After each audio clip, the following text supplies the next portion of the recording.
Olá você, nosso amigo, meu irmão, minha irmã. É sempre muito bom estar com vocês aqui. De fato, Deus sempre tem nos presenteado com o melhor que Ele pode nos dar, e é o dom da vida, né? A gente precisa ter bons motivos para agradecer todos os dias. Eu espero que a boa mão do Senhor esteja te abençoando a você, a tua família, e que você tenha muitos motivos para agradecer. Na realidade, eu vou te fazer uma pergunta. Se você tivesse que fazer uma autoanálise hoje, você e Deus, você que está me assistindo, exatamente você, hoje, na atual situação, você teria mais motivos para agradecer a Deus pelo que você tem? Ou você teria mais motivos para pedir a Ele alguma coisa? Volto a dizer, o mal do ser humano é que ele sempre se compara com quem está melhor do que ele, aparentemente. Ele nunca vai se comparar com um mendigo, alguém que está numa situação de rua. Esse é o mal do ser humano, infelizmente. Então, em tudo nós devemos achar um bom motivo para agradecer. Temos teto sobre a nossa cabeça, é um bom motivo para agradecer. Temos saúde, é um bom motivo para agradecer. Temos pessoas para amar, é um bom motivo para agradecer. Temos pessoas que nos amam, é um bom motivo para agradecer. Em tudo, acha um motivo para agradecer. Então, nesse momento, nós vamos agradecer ao melhor de todos, ao maior de todos, aquele que nos permitiu ter o dom da vida. Então, aonde você estiver, agradeça junto comigo. Pai, nós te amamos. Pai, nós queremos dizer que o Senhor é importante para nós. Queremos também pedir, Senhor, que o Teu Santo Espírito esteja conosco. Aquilo que nós não conseguimos comunicar, que o Teu bom Espírito possa comunicar. Somos falíveis. Realmente, nós temos muitas dificuldades e muitos problemas. Sabemos que não são as nossas palavras, mas os nossos sentimentos. Então, que o Teu bom Espírito possa interpretar os nossos sentimentos e possa levar ao Senhor com total clareza. Sentimento de amor, e de fato nós fazemos questão da Tua presença em nós. Então, Senhor, nos abençoa, agracia, Senhor, esse grupo de estudos com a Tua presença e que o Senhor esteja conosco. Aquele meu irmão, aquela minha irmã que precisa da ajuda do Senhor, que o Senhor esteja disponível para ouvi-lo, disponível para atendê-lo também. Então, Senhor, eu quero abençoar a todos aqueles que assistem a esse estudo. E quero te pedir, Senhor, continua conosco na nossa caminhada, na nossa vida, no nosso dia a dia, em tudo que nós fizermos, em nome de Yeshua. Amém. Então, voltando a dizer que aqui é um grupo de estudos, sem denominação, sem bandeira, né? Nós não defendemos nenhuma bandeira. Um grupo de estudos, um grupo de amigos nos convidou a vir trazer, e a gente está aqui, trazendo a palavra de Deus de forma objetiva, simples e de forma direta, sem rodeio. E começamos com uma pergunta: quem é o Filho de Deus? E a partir de alguns textos, Mateus, Marcos, Lucas e João, nós conseguimos perceber quem de fato é o Filho de Deus. Então, bora lá. A gente falou anteriormente que a mulher do fluxo de sangue, que sofria ali de uma patologia severa, né? O que houve? Saiu? Não. Uma patologia severa, câncer de colo de útero, um fluxo intermitente de sangue. Ela também era muito inteligente e disse o seguinte: se somente eu tocar na orla, no tzitzi. Anteriormente a gente falou que havia uma mulher que sofria de câncer de colo de útero e tinha um fluxo intermitente de sangue, mas era uma mulher muito inteligente. E ela disse o seguinte: possivelmente lembrou, a cura estaria nas suas asas, nasceria o sol da justiça e a cura estaria nas suas asas, ou seja, nas suas orlas, nas suas bordas. Então ali, o judeu ele sempre usava o tzitzi, com 5 nós, representando os 5 livros de Moisés, e as 8 portas do pecado, as 8 portas de entrada do pecado. Tzitzi significa 600. 600 mais 8, aliás, 600 mais 13 daria 613 leis de Moisés. Mas voltando, vamos lá. Muito bom, agora a gente está com tecnologia. Então vamos lá. Tecnologia. Depois de orar, Yeshua faz a sua caminhada matinal, mas não de qualquer forma. Ele resolve mandar os seus discípulos irem na frente, falou: me encontra lá do outro lado do lago de Genezaré e eu vou orar. Depois dele terminando de orar, era mais ou menos 5 horas da manhã ali, ele resolveu fazer uma caminhada, mas não uma caminhada comum, simples. Ele resolveu andar por sobre as águas. Quando chegou na metade do percurso, o que ele fez? Pegou uma carona no barco até Genezaré com seus discípulos. Então, chegando do outro lado, ele pegou uma carona até Genezaré. Chegando lá em Genezaré, ele foi reconhecido pela multidão. E a multidão começou a fazer o quê? Trazer os doentes. E fizeram um pedido simples, muito simples. Qual foi esse pedido simples que a multidão fizer? Senhor, permita-nos tocar na orla do seu manto. Justamente assim como foi aquela mulher. A informação havia vazado, possivelmente. Se aquela mulher tocou no tzitzi, na orla de Jesus, já seria o suficiente para que outras pessoas tocassem e fossem curadas. Só que, vá, porque a tua fé te salvou. E tudo começa pela fé. Então esse foi o pedido daquela multidão que encontrou com Jesus depois do lago de Genezaré. Jesus chega lá em Cafarnaum. Os mestres da lei, eles chegaram. Meu Deus, eu tenho que acostumar com isso aqui. Tá. Tem que acostumar, vou acostumar, calma. Então, depois de chegarem em Cafarnaum, os mestres da lei vieram, deixa aqui, depois eu vejo. Os mestres da lei foram lá e começaram a confrontar Yeshua. Disseram o seguinte, olha só, eu estou vendo vocês comendo aí, eles saíram de lá, de Jerusalém, foram para Cafarnaum, Jesus estava comendo num determinado lugar, mas seria um lugar específico. Por quê? Os mesmos fariseus estavam naquele lugar comendo com Yeshua e os seus discípulos. Estranho. Então, eles chegam, olham lá, Yeshua comendo, e falam o seguinte, por que os seus discípulos não cumprem as tradições dos principais líderes? As tradições. Mas que seria a tradição litúrgica desses líderes? Lavar as mãos antes de comer. Por que os seus discípulos não lavam as mãos antes de comer? Yeshua fala o seguinte, olha só, você precisa prestar atenção no seguinte. Uma coisa é a lei de Deus, os 10 mandamentos. Outra coisa é a tradição que vocês colocaram em cima daquilo que Deus deu como lei, como mandamento, como determinação. Então vocês extrapolaram aquilo que não deveria ter sido extrapolado. Então você precisa prestar atenção no seguinte, os meus discípulos não lavam a mão porque o que contamina não é o que entra, é aquilo que sai do ser humano. Então, perguntaram por que eles não lavam as mãos, a pureza cerimonial. Yeshua diz, vocês não cumprem a lei de Deus, vocês cumprem a tradição, mas não cumprem a lei de Deus. O que vocês não estão cumprindo? Existe um mandamento com promessa. Honra o teu pai e a tua mãe, para que se prolongue os teus dias na terra. Então Yeshua diz o seguinte, vocês não estão cumprindo esse mandamento. Por quê? Porque vocês dizem, vocês orientam o povo, e quem ouve a vocês, que é muito melhor pegar o dinheiro, o dízimo, a oferta, e dar no templo em relação a Deus, do que pegar e sustentar os seus pais. Então, assim, em relação à lei do idoso, Yeshua foi o primeiro a defender. Vocês estão pegando, tirando o dinheiro que vocês deveriam amparar os pais idosos de vocês, e vocês estão pegando e dando isso nos templos, nas congregações. Não é isso que Deus quer. Vocês precisam honrar pai e mãe. Então, ali, Jesus já denuncia o pecado daqueles fariseus, que eles estavam pegando dinheiro e desvirtuando para aquilo que de fato precisava fazer.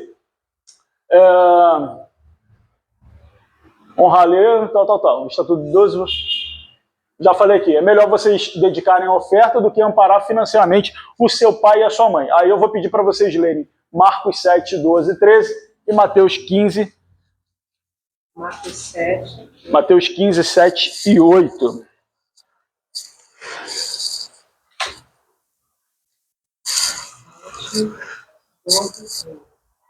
Isso. Então, lembrando que, agora eu já dei, porque eu fiquei meio enrolado com isso aqui, fiquei bem enrolado. Voltando. Yeshua vai comer num determinado lugar, um grupo de fariseus questiona ele por que os discípulos deles não lavavam a mão. Tá? Yeshua aponta que eles estavam cumprindo a tradição, mas não estavam cumprindo a lei de Deus. Dizendo o seguinte, vocês não honram pai e mãe. Vocês estão, além de errarem, não honrando pai e mãe, para prolongar os teus dias na terra, você está ensinando a pegar essa grana que era para amparar esses velhinhos, esses idosos, e colocar nas congregações. Então, lê aí para mim aí, Marcos 7, 12 e 13, Mateus 15, 7 ao 9. Vós o desobrigais do dever de prestar qualquer ajuda de que seu pai ou sua mãe necessite. Assim conseguis anular a eficácia da palavra de Deus, por intermédio da tradição que vós próprios tendes transmitido. E dessa mesma maneira, procedeis em relação a vários outros assuntos. Então você percebe que é aquela história de você coar o coentro em um cominho e engolir um camelo. Então, assim, as palavras, tem até a música de um irmãozinho que diz que as suas ideias não correspondem aos fatos, não é isso? Uma coisa é você falar, outra coisa é você fazer. Uma coisa é você ensinar e cobrar que os outros façam. Uma outra coisa é você servir como exemplo, ou seja, a liderança ela vem pelo exemplo. O líder primeiro precisa fazer para que depois os liderados sejam influenciados a fazer pelo exemplo da liderança. E o que está acontecendo hoje, se a gente for pegar alguns líderes aí, eles estão vacilando nesse ponto. Ao invés deles liderarem pelo exemplo, eles estão exigindo que se faça, mas eles mesmos não fazem. É exemplo de Pedro e Paulo. Lá na frente a gente fala um pouquinho sobre ele. Então, depois de falar com esses fariseus o seguinte, olha, vocês não estão cumprindo a lei de Deus, o 6º mandamento, honrar pai e mãe para que se prolongue os dias na terra. Então Yeshua vira para a multidão e fala o seguinte, olha só, deixa eu falar com vocês uma coisa aqui. O que contamina o ser humano não é aquilo que entra, o alimento propriamente dito, mas aquilo que sai do ser humano. As ações humanas e as ações desumanas. Então, os discípulos falam o seguinte, Yeshua, para um pouquinho, calma aí, não fala isso não, porque os caras não estão gostando não, vai dar ruim para você. E aí que ele fala mais alto mesmo, fala, ó, não, calma aí, deixa eu falar para vocês. Aquele que o meu pai não plantou será arrancado pela raiz, falando dos caras. Aquele que o meu pai não plantou será arrancado pela raiz. Eles são guias cegos. E esses guias cegos vão levar muita gente para o buraco. Quem viu Alice no País das Maravilhas vai lembrar daquele gato que aparecia e desaparecia. Alice chega lá naquele determinado lugar e ela está perdida. E o gato pergunta, para onde você quer ir? E ela diz, eu não sei. E ele responde uma das frases que deveria estar em todo lugar para a gente ler. Para quem não sabe para onde vai, qualquer caminho serve.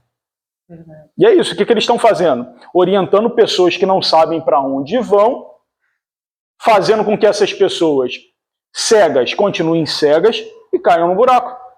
Era isso. Então eles pegavam aquilo que era lei, alguma coisa simples, porque eram só 10. E para que pegar essas 10 e engessar mais? Já era difícil, era um fardo muito grande para a galera seguir. Vamos lá, próximo. Terminou o alvoroço.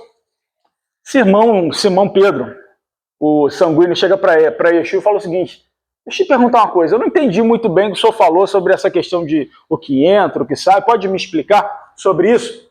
Yeshua explica sobre a fisiologia, tanto física quanto espiritual. E ele falou o seguinte, a questão do físico, o ser humano quando ele come, o alimento vai pela boca, depois mistura ali com amilases salivares, enfim, saliva, vai para o esôfago, do esôfago vai para o estômago e se transforma numa coisa chamada quimo. E o quimo, num ambiente ácido ali, ele fica durante um tempo, o corpo absorve o que tem que absorver, depois passa para o duodeno. Passou para o duodeno, vai para o intestino delgado. Intestino delgado, região ali mais básica, vai absorver a maior parte dos nutrientes, fica durante um tempo ali, depois vai para o intestino grosso e você vai excretar aquilo que não serve para o corpo. Ou seja, do alimento, tudo aquilo que você absorve e aquilo que o corpo precisa, ele extrai para ele e o que não serve ele vai excretar em forma de quilo ou bolos fecais, que a gente conhece. Então, ele fala sobre a questão da explicação espiritual, que ele fala o seguinte, o problema do ser humano é justamente no ouvir. Tudo aquilo que ele assimila por influência no ambiente externo, ele tem uma forte tendência a levar para o nefesh, para a alma, que é o centro das nossas emoções e dos nossos sentimentos, sejam eles bons ou ruins, aquilo ali é transformado em poder de ação. Então, se você absorve influências negativas na sua alma, a tendência é que você reproduza, que você coloque para fora, que você exponha aquilo que não é positivo, aquilo que é ruim.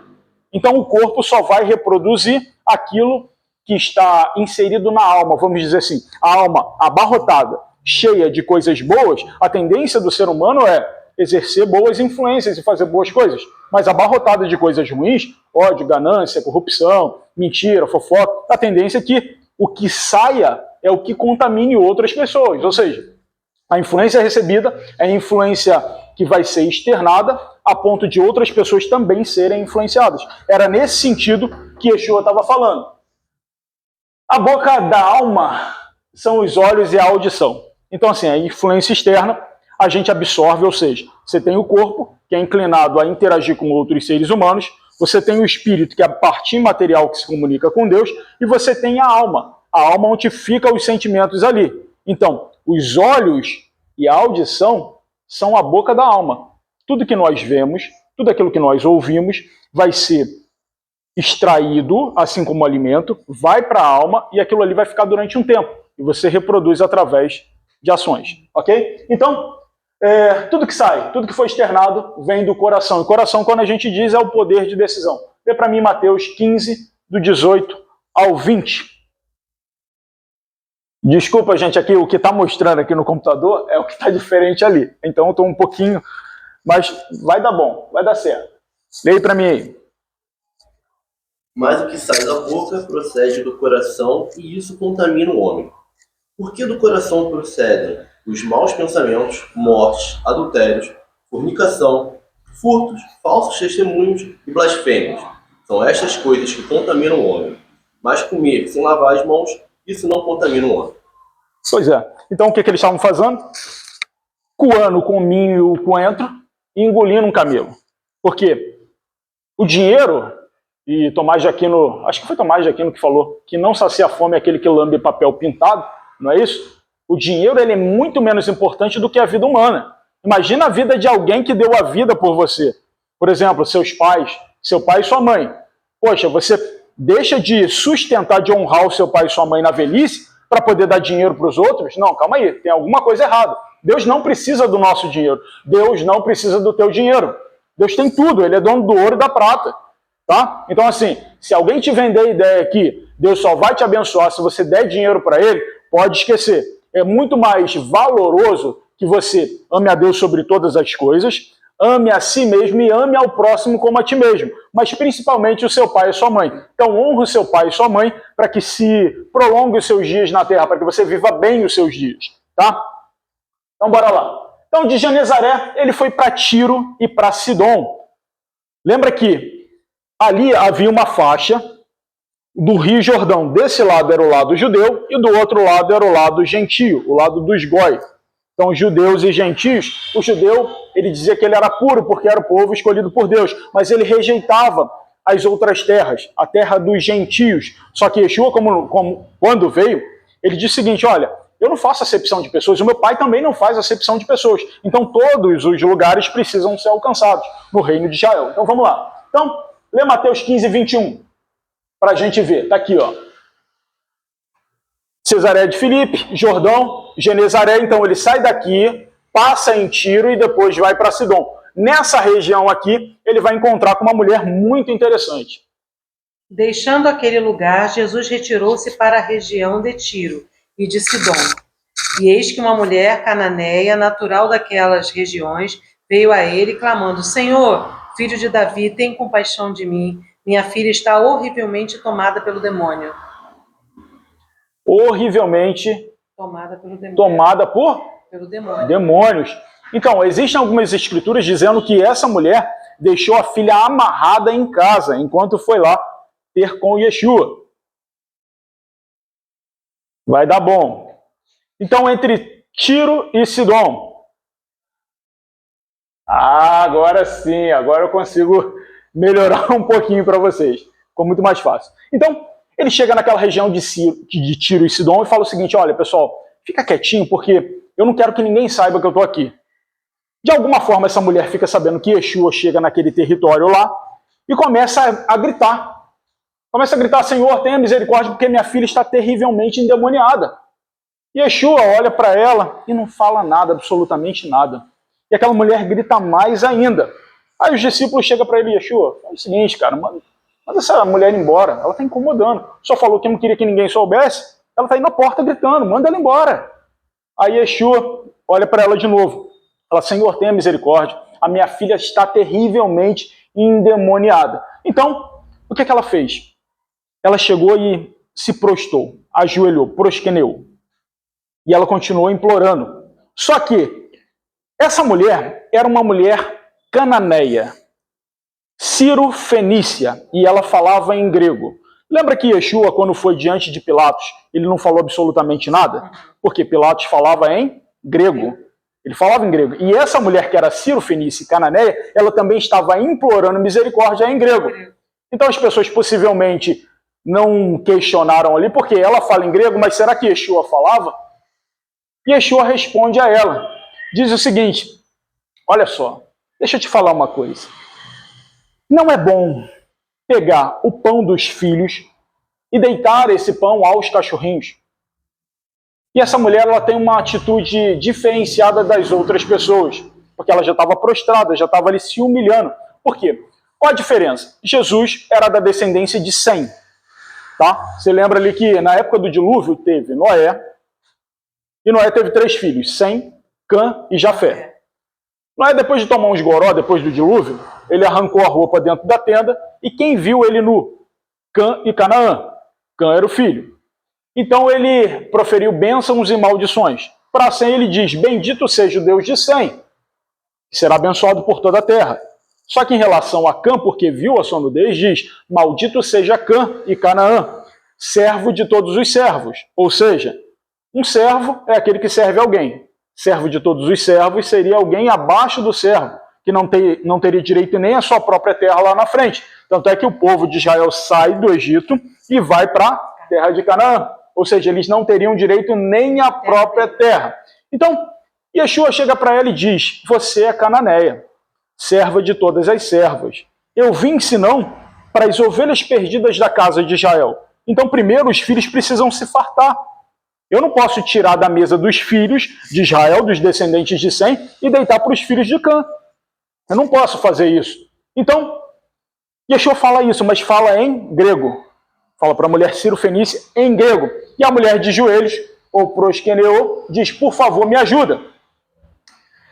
Já expliquei sobre Noé, e a mulher diz, eu concordo, Senhor. Eu concordo sim, realmente os filhos precisam se fartar. O Senhor veio para os descendentes de Sem, mas até os cachorrinhos, até os cananeus, até os cananitas, podem comer das migalhas que caem da mesa dos seus senhores. Então, eu imagino o olhar de Yeshua, olhando para aquela mulher e dizendo, mulher, grande é a tua fé, que seja feita da forma, exatamente da forma que você imaginou, da forma que você vislumbrou. Então, o segredo está nas palavras certas. De que forma você consegue tocar o coração do Filho de Deus? Mencionando as palavras certas. Não por imposição, mas como alguém que de fato precisa e tem as palavras certas para chegar diante do coração do Todo-Poderoso. É aquilo, flexibilizar e inclinar o coração do rei a atender à vontade daquele que precisa. Então aquela mulher conseguiu atingir o coração do rei dos reis. Como? Dizendo as palavras certas. Então, na semana passada a gente aprendeu que os milagres e os maiores milagres vieram de pessoas que foram inesperadas, improváveis. E agora a gente percebe que milagres também acontecem quando a gente consegue proferir as palavras certas a quem de fato pode ouvir e pode atender aquilo que a gente precisa, tá? Agora uma curiosidade também. Os cananeus eram descendentes de Cuxi. Cuxi significa o povo de pele negra. Então, se aquela mulher era Ciro-fenícia ou cananeia, qual era possivelmente a cor daquela mulher? Sim. Era negra. Tá? Então, só para a gente saber. Já expliquei isso. Depois que ele sai de Tiro e Sidom, a gente já falou.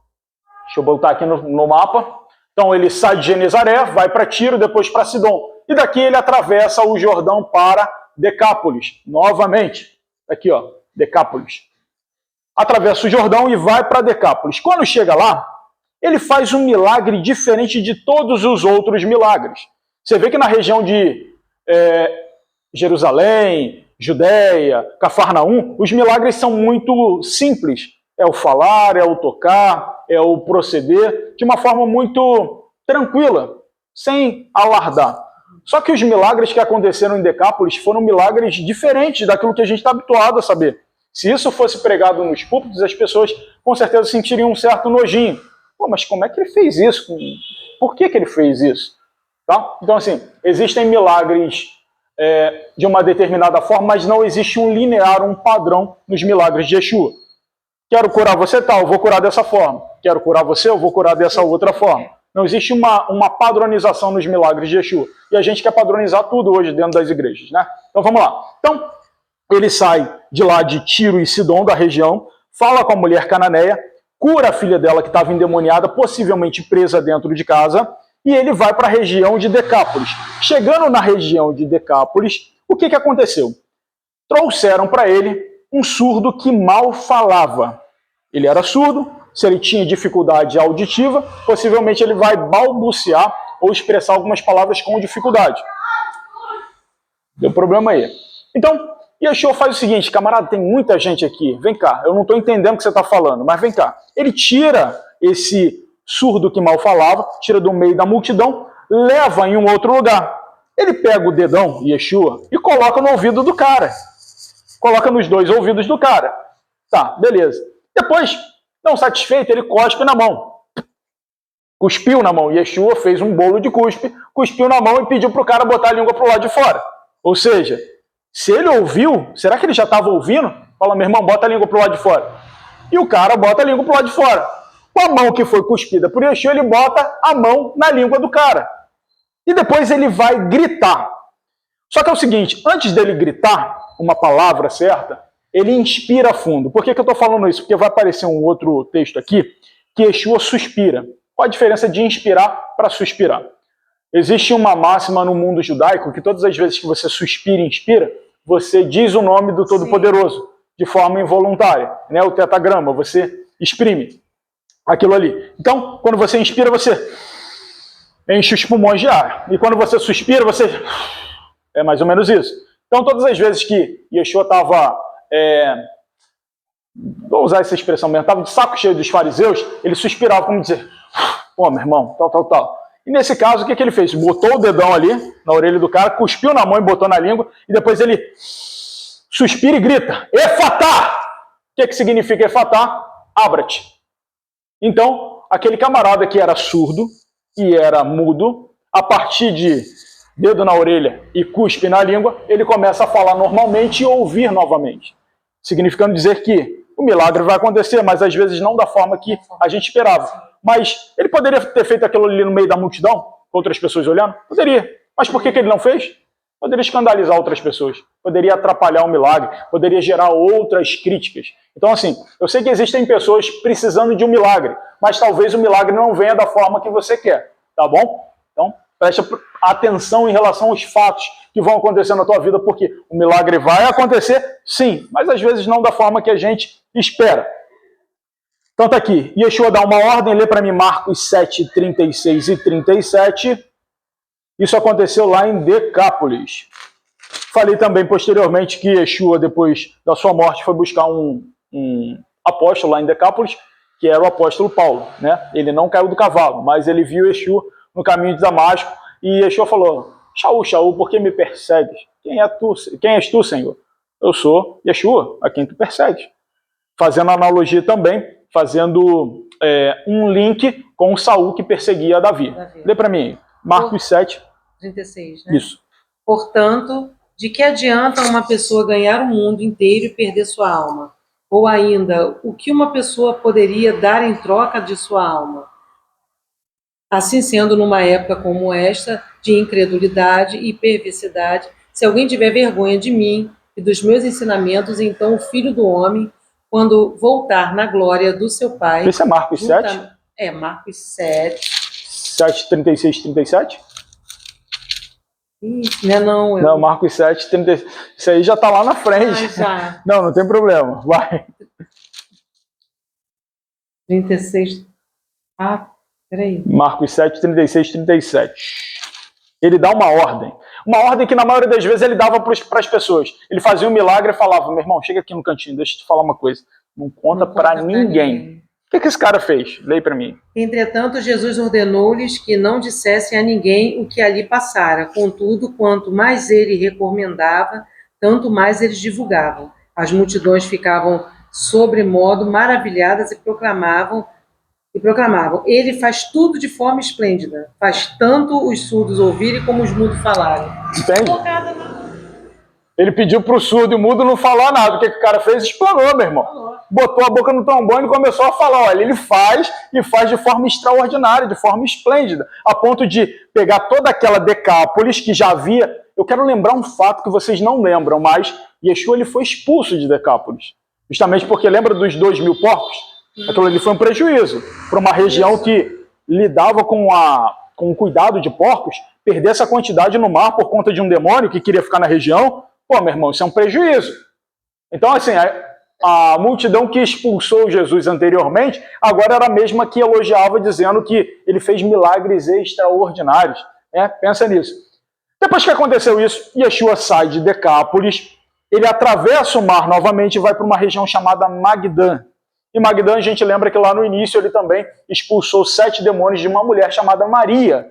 Maria Madalena, ou Maria de Magdala, Maria de Magdã. Então ele expulsou de lá, era nessa mesma região. Então chegando lá, ele vai para no Mar da Galileia ali, se assenta. Ele fala o seguinte: olha só, pessoal, vou subir um pouquinho, vou descansar um pouquinho. Quando ele sobe esse monte, é bom lembrar que Israel é cercada por uma cordilheira de montes. Então, se você disser assim, no monte de Israel, mas qual dos 7? Tem vários ali. Então, assim, ele subiu em um dos montes de Magdã e ele se assentou. E Yeshua ficou 3 dias ali fazendo o que ele mais gostava de fazer. O que ele mais gostava de fazer? Ensinar. Ensinar a palavra de Deus. Ou seja, enquanto os guias cegos estavam desorientando as pessoas, ao invés de orientar, ele se sentava, ele subiu ao monte para poder ensinar aquelas pessoas. No monte de Magdã. Ok. Aconteceu isso, Yeshua fica 3 dias ali, curando, libertando, ensinando, fazendo milagres, maravilhas e outras coisas, e dando atenção ao pessoal também. Então os discípulos disseram o seguinte: olha só, tem muita gente aqui, já são 3 dias. Aí Yeshua chega e falou: cara, tem que dar de comer essa multidão. Aí é como se os caras pensassem: pô, mas de novo, eram 5.000 da primeira vez, mas agora tem 4.000 aqui. Aí eu acho que caíram na pilha e disseram: Yeshua, não tem onde comprar pão não. Não tem onde comprar pão para esse pessoal.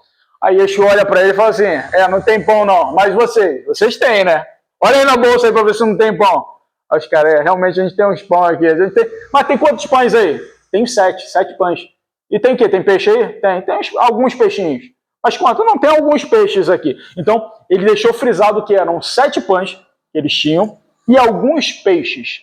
Tá? A gente vai falar mais na frente sobre níveis de interpretação, porque isso é interessante. Esse milagre não foi feito na terra dos judeus, mas foi feito na terra dos gentios. Isso fala muito sobre quem nós somos e quem nós precisamos ser. Tá? Então, o mesmo modus operandi. Vocês têm 7 pães? Me traz aqui. Yeshua pega os 7 pães, ele infla o peito, olha para o céu e dá graças, ele agradece. É pouco, mas é o suficiente. Então, meu irmão, é pouco?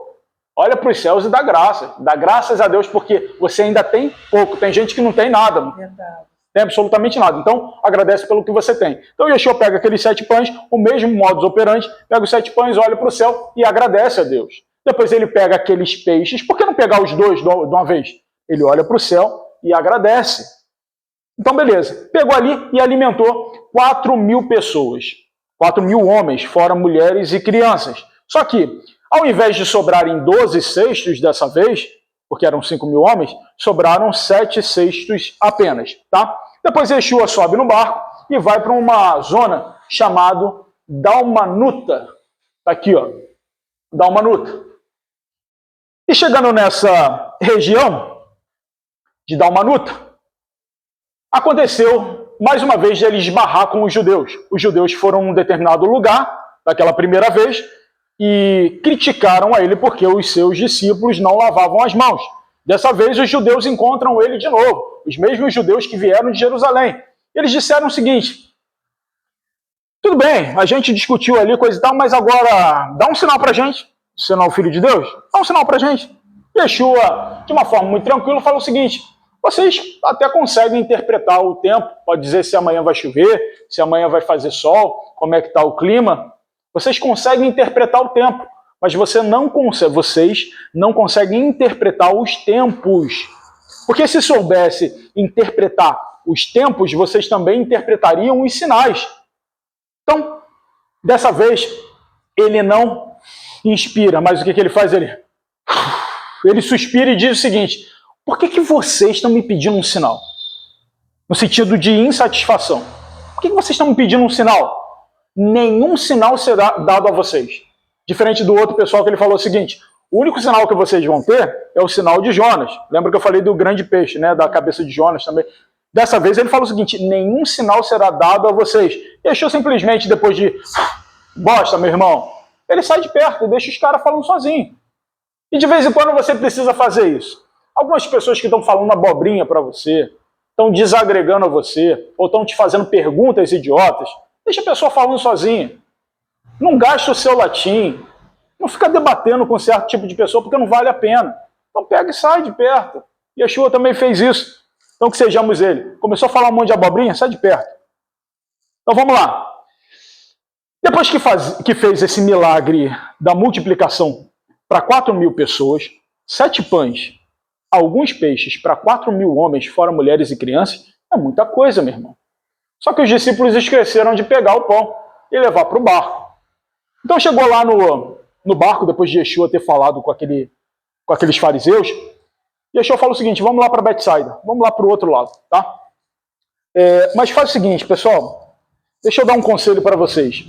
Já que eu sou maravilhoso e conselheiro, eu quero dar um conselho para vocês. Tomem cuidado com o fermento dos fariseus. Prestem atenção com o fermento dos fariseus. E tomem cuidado também com o fermento de Herodes. Aí os discípulos olharam para o outro, Yeshua se afasta, e falaram assim, cara, eu acho que a gente deu mole. Lembra da multiplicação de pães? A gente não trouxe nada. Só tem o pão que está no barco, era um pão. E eu imagino o seguinte, só tem um pão no barco, qual era o estado daquele pão? Mofado, azedo. Aí eles pensaram o seguinte, eu acho que Yeshua chamou a nossa atenção porque a gente não trouxe dos 7 cestos que sobraram. Mas o pão que está aqui é um pão velho, um pão mofado. Então assim, ele chamou a nossa atenção. Ele vê o burburinho e vê o pessoal discutindo ali. Yeshua fala, o que vocês estão conversando aí, cara? O que vocês estão discutindo dessa forma? Aí Yeshua vai e fala o seguinte, não, é porque é por causa do pão. O senhor falou do pão. Não, cara, olha só, presta atenção, cara. Vocês não prestaram atenção no que eu falei, né? Calma aí, vocês têm olhos e não enxergam. Vocês têm ouvidos e vocês não veem. Nada do que eu disse vocês entenderam. É isso mesmo? Eu estou entendendo dessa forma. Vocês estão discutindo por causa de um pão que eu nem questionei. Eu falei do fermento dos fariseus. Cara, preste atenção. E ele falou isso dos fariseus. Falou, vocês tendo olhos não verão, tendo ouvidos não ouvirão, vendo vocês não perceberão. Justamente porque ele fazia os milagres e ensinava em parábolas a ponto de ser difícil para os mais inteligentes e doutores interpretar aquelas lições ali. Então, falou o seguinte, poxa, vocês estão discutindo achando que eu estou falando do pão do barco? Não, não estou falando isso não. Eu estou falando o seguinte, toma cuidado de quem vocês estão ouvindo e o que vocês estão ouvindo. Por quê? Lembra que a gente vai reproduzir aquilo que a gente absorve? Como experiência, como influência, todo ser humano, todo, sem exceção, é influenciado por coisas e pessoas. Se a influência for positiva, a tendência natural é que ele reproduza de forma positiva. Se a influência for negativa, a tendência natural é que ele reproduza de forma negativa. Ou seja, aquilo que a gente ouve, é aquilo que desce para o coração e que retorna para o mundo físico como poder de decisão, ou poder de coração, tá? Tanto é que a gente fala fazer de coração, né? Tudo que é feito de coração é bem feito, né? Status quo, status do coração, e por aí vai. Tá, vamos lá.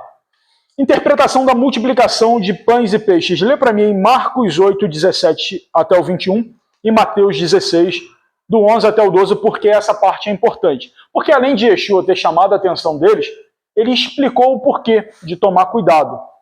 E fala o seguinte, pô, vocês não entenderam o porquê que eu multipliquei alguns pães na terra de judeus e alguns pães e peixes na terra dos gentios? Eu vou dar a explicação para vocês. Leia para mim. Marcos 8, 17 até o 21 e Mateus 16. Tá, Marcos 8, 17. Ao notar a discussão, Jesus questionou, por que discorreis sobre o não terdes pão? Até agora não consideraste nem ainda compreendeste? Permaneceis com o coração petrificado, tendo olhos não vedes e possuindo ouvidos não escutais, não vos recordais? Agora Mateus 16, 11 e 12. Como não compreendestes que não vos falei a respeito do pão, mas que vos guardasses do fermento dos fariseus e saudáceos. Então compreenderam que não dissera que se guardassem do fermento do pão, mas da doutrina dos fariseus e saduceus. Aí, eu botei até um pãozinho ali, a cara do pão. O mais perdido nessa história toda era o pão que estava no barco, né? Que ninguém sabe como é que estava lá. Então vamos lá. Eu quero falar com vocês sobre uma coisa chamada níveis de interpretação, porque Yeshua precisava explicar para eles o porquê que multiplicou pão em terra de judeus e porquê que multiplicou pão em terra de gentios. Só que existem alguns níveis de interpretação. Normalmente, dentro do cenário teológico, se diz hermenêutica, a forma de interpretar. Eu, particularmente, não gosto. Sabendo que na ciência grega, quem foi Hermes? Era o garoto de recado dos deuses, que pegava de Zeus e de outros deuses ali e interpretava para trazer para os homens. E ele era muito rápido, muito veloz até, a ponto de ter asas, né, ali perto da panturrilha, ali no pé, né, no calcanho. Então ele tinha asas ali no calcanho justamente para fazer esse translado de forma rápida. Isso é mentira, obviamente. Então, assim, eu não gosto do termo hermenêutica porque vem de Hermes.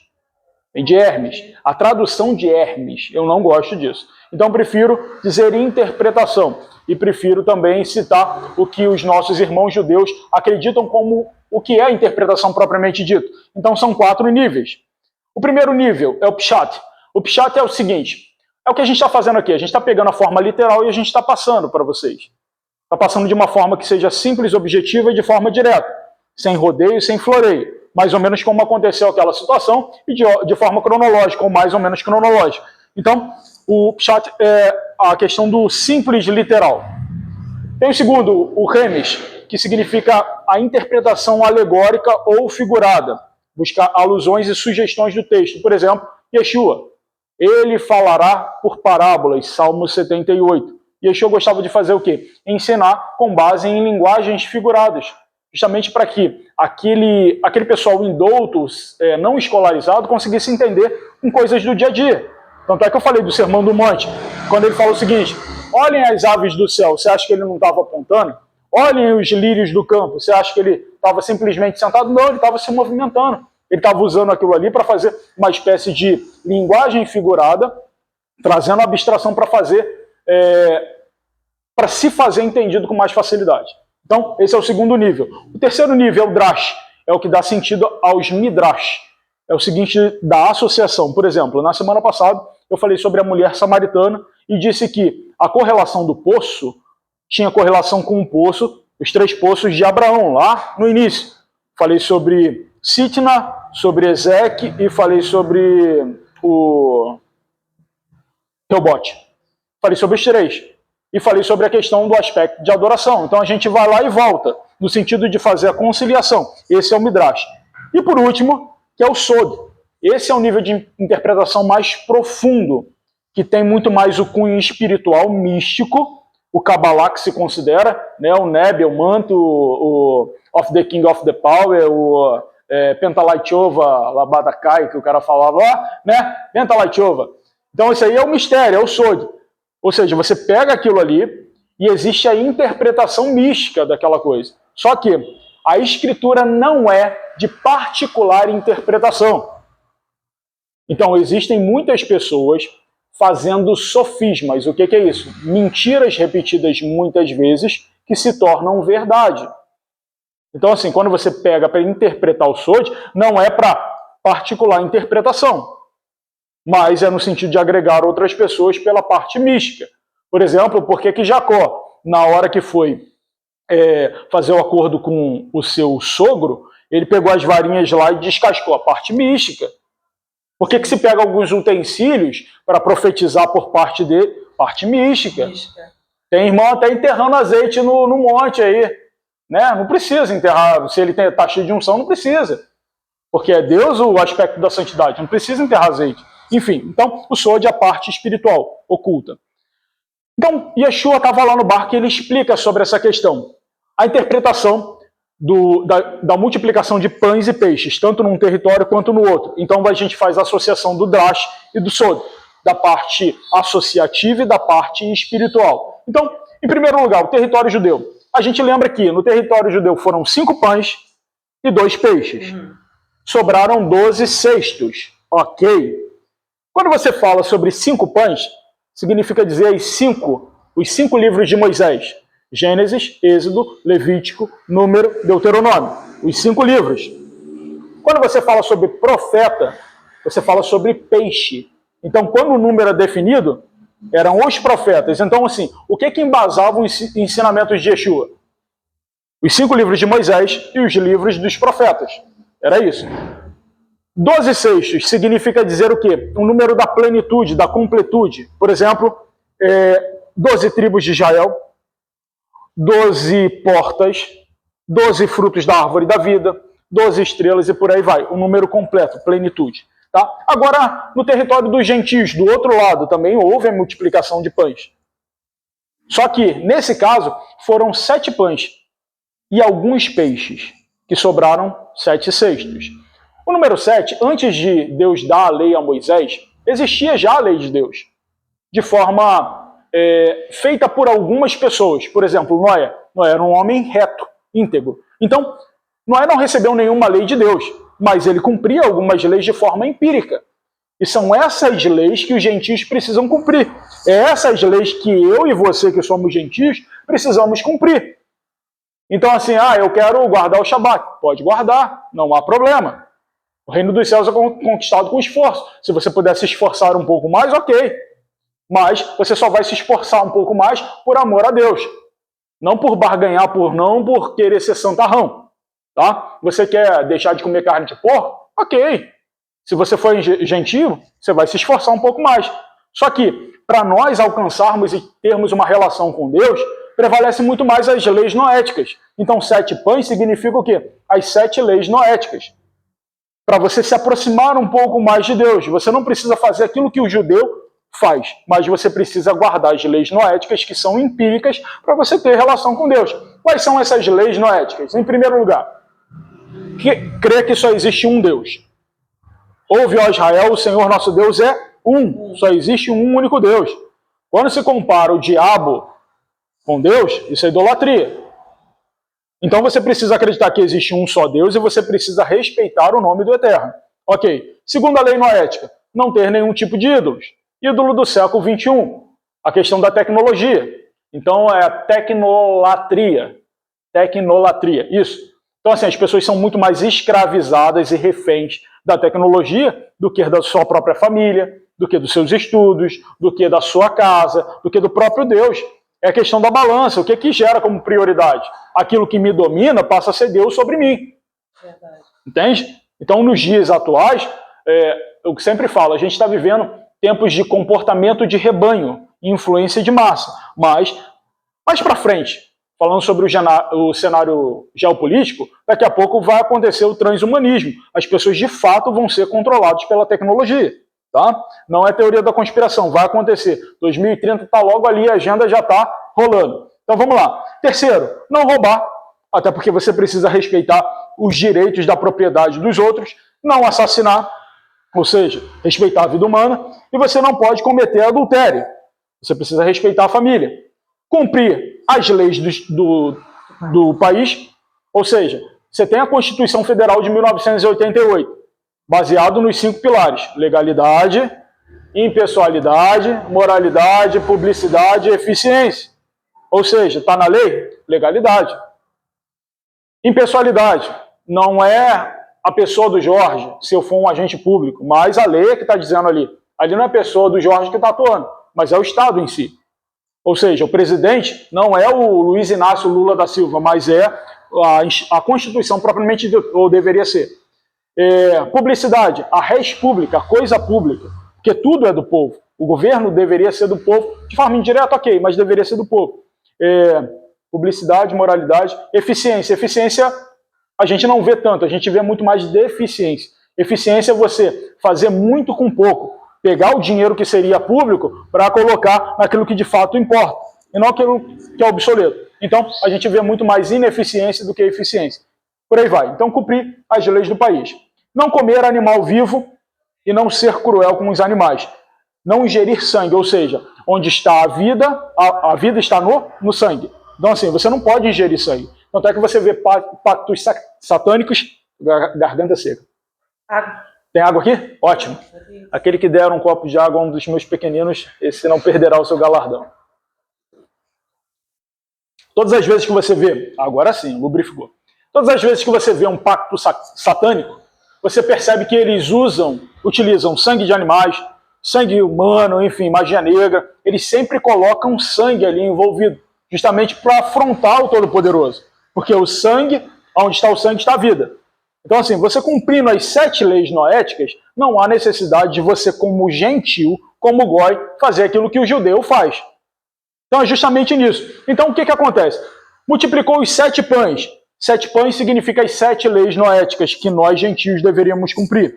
Alguns peixes, ou seja, não são profetas que vão falar com a gente, mas algumas pessoas que, assim como eu e vocês, levam a semente, a palavra de Deus, da forma mais fidedigna e pura possível. Essa é a questão. Então, não são profetas judeus, mas alguns peixes, alguns profetas que levam o alimento, porque o peixe é alimento. E 4.000 homens, o que significa os 4 cantos da terra, porque o judeu está localizado ali em Israel. Ok, mas existem judeus também espalhados e existem também gentios espalhados. 4 cantos da terra. E depois, 3 dias que ele ficou ensinando ali. Esses 3 dias representam os 3 milênios de pregação do evangelho aos gentios. Tá? Então, existe um simbolismo sobre a interpretação mística da coisa que Yeshua fez a multiplicação no território judeu, ok, para eles com uma determinada finalidade. No território gentil, para nós, com uma outra determinada finalidade. Tá? Então é isso. Passando. Então ele chega lá em Betsaida, depois de sair daquela terra de Dalmanuta, chega em Betsaida, e as pessoas trouxeram um cego para ele, implorando que Yeshua apenas tocasse nele.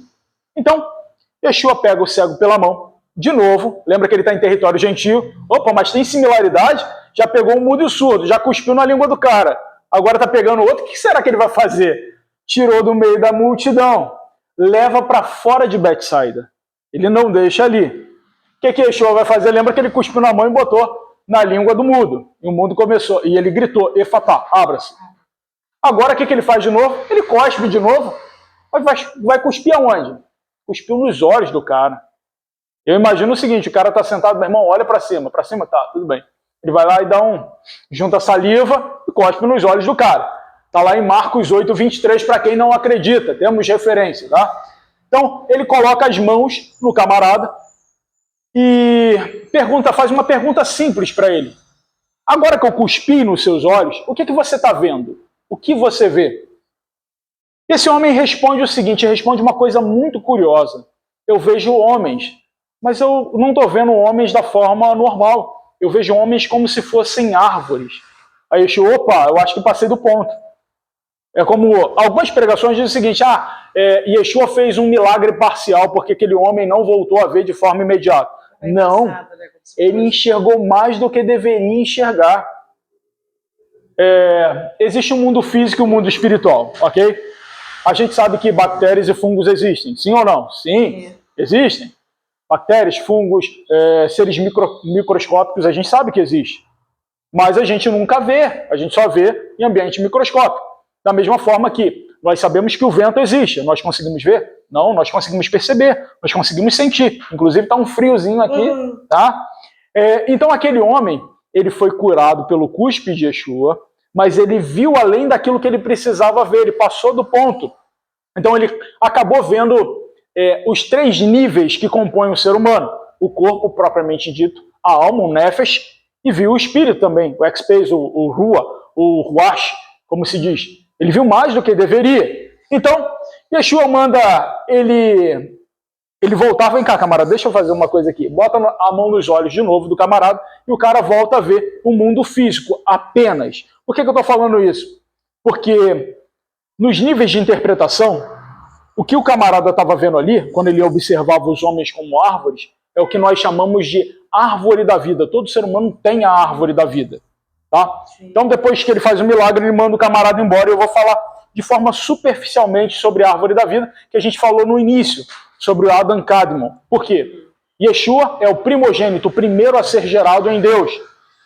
O unigênito, o único a ser gerado. E a partir de Yeshua, todas as coisas existiram.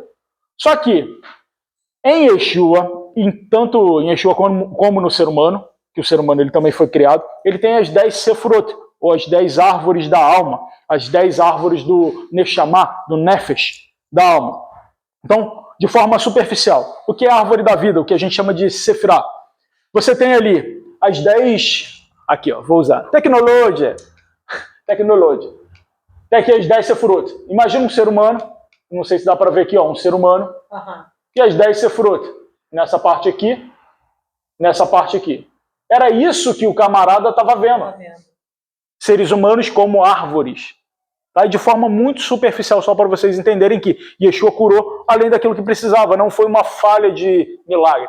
Vamos dizer assim, como outros pregam. Não, Yeshua, primeiro ele curou ali de forma parcial, depois ele curou de forma total. Heresia. Então, ele passou a observar os 3 mundos, que a gente não consegue enxergar. Então, aqui nas 10 Sefirot, você tem aqui aspectos intelectuais e emocionais. Você tem o primeiro aspecto, sabedoria, compreensão e conhecimento. Primeiro nível da alma. Depois você tem gentileza e amor, no aspecto de sentimentos, força e rigor. Você tem a motivação ali. Depois a gente pode até falar sobre alguns neurotransmissores. Beleza e harmonia, vitória e persistência, esplendor e humildade, fundação e conexão, realeza e manifestação. Isso aí é o que compõe a alma do ser humano. E de acordo com a influência, de acordo com aquilo que ele recebe do ambiente, se for bom ou se for ruim, ou aquilo que ele bloqueia, recebe ou não recebe, é de acordo... É isso que vai fazer com que esse compartimento, o Nefesh, ele seja acumulado de coisas boas ou ruins, tá bom? A árvore da vida, por exemplo, se nós absorvemos coisas ruins do ambiente, a tendência é que os nossos galhos estejam secos e que os nossos frutos sejam aqueles frutos de imoralidade, de prostituição, de corrupção. São esses. Agora, se a nossa alma, se o nosso Nefesh, se o nosso compartimento ele está associado por influências que são positivas do meio externo, ou interno, ou celestial, ou espiritual, a tendência é que você amplifique o seu Nefesh, a sua alma, e você consiga expressar boas coisas. Tá? Só de forma superficial. Então era isso que o camarada estava vendo lá. Deixa eu ver aqui. Faltar 25 minutos. Depois de um tempo, eles vão para Cesareia de Filipe. Então, ele sai ali do Monte de Magdã, depois, e vai para Cesareia de Filipe. Esse aqui é Pedro, de The Chosen, para quem vê. Então, chegando a Cesareia de Filipe, Yeshua pergunta, olha, já estamos aqui em Cesareia de Filipe, a gente já passou por muitos lugares, mas aqui, quem o pessoal diz que eu sou aqui? Quem eles dizem que eu sou? E os discípulos se manifestam, dizendo, olha, uns dizem que o Senhor é João Batista, outros dizem que o Senhor é Elias, outros dizem que o Senhor é Jeremias, outros dizem que o Senhor é um profeta qualquer. Aí Yeshua olha para eles e vocês? Quem vocês dizem que eu sou? Aí o pessoal, calma aí, ele perguntou para a gente, agora o que eu falo, o que eu respondo? Pedro, por ser sanguíneo, obviamente movimentado pelo próprio Espírito de Deus, ele se manifesta, ele como um bom colérico, um bom sanguíneo, expansivo, ele diz, eu digo que tu és o Cristo, o Filho do Deus vivo. Tu és o Filho do Deus vivo. Ou seja, um ungido de Deus, Christos, ungido de Deus, o Filho de Deus vivo, Mashiach, o Messias. Aí Yeshua bota a mão no ombro dele, eu imagino, e diz o seguinte, é bem verdade, que quem te revelou isso não foi nem carne nem sangue, mas foi o Espírito do meu Pai. Ele te revelou isso. Agora eu vou te dizer uma outra coisa também, Simão, Kefa. Não te chamarás mais Simão, mas Pedro, Petrus, pedra. Mas sobre essa pedra, ele falando de si mesmo, porque uma diferença é esta e essa, né? Sobre essa pedra, tu és Pedro, mas sobre essa pedra eu edificaria a minha igreja, eclésia, chamado para fora, e as portas do inferno não prevalecerão contra ela. Entende? Então, tu és Pedro, lasca de pedra, mas sobre essa pedra eu edificaria a minha igreja e as portas do inferno não prevalecerão contra ela. E outra coisa, eu vou dar a você as chaves do céu. Mas como assim? As chaves do céu? A gente acha que São Pedro tem as chaves para ligar a chuva, né? Tem até o memezinho ali. São Pedro com o celular e o camarada aqui com a chuva aqui. Ó. Tá vendo? Então eu vou te dar as chaves do céu, do reino do céu. Então tudo que você ligar aqui na terra vai ser ligado no céu. Mas não no sentido de abrir a torneira para chover e no sentido de fechar a torneira para não chover.